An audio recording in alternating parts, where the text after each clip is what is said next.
sorry.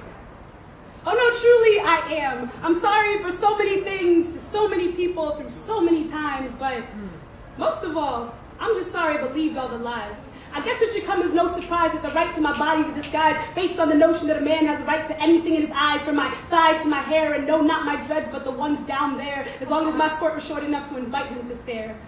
So, I'm sorry.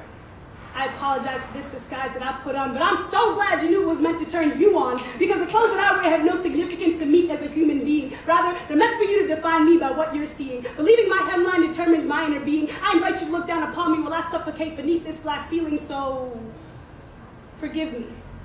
Forgive me, please, for not getting the memo. That if I drink a little bit too much, I go from being a woman to a hoe. For forgetting that if I sip drinks, then liquor shouldn't be the only thing I expect down my throat. Because if I'm not really asking for it, then he really won't. Now, I'm not sure if my apology is coming off entirely too sincerely. So let me take a minute to break it down for y'all a little bit more clearly. This apology is a symptom of a social disease seen from football rosters in Ohio to buses in New Delhi, with outbreaks of slut-shaming and victim-blaming mentalities and no cure in sight under this current system of patriarchy. We got invisible wars leaving visible scars on members of our nation's military. And don't get me started on what the hell is going on politically. See, I write my local politician, but he's probably taking the lead on defining rape in terms of words such as legitimacy. In fact, the following is a list of exact quotations taken from politicians in the United States of America. Rape victims should make the most of a bad situation. Rick Santorum, former presidential hopeful. Some girls rape easy. Roger Rivard, former Wisconsin congressman.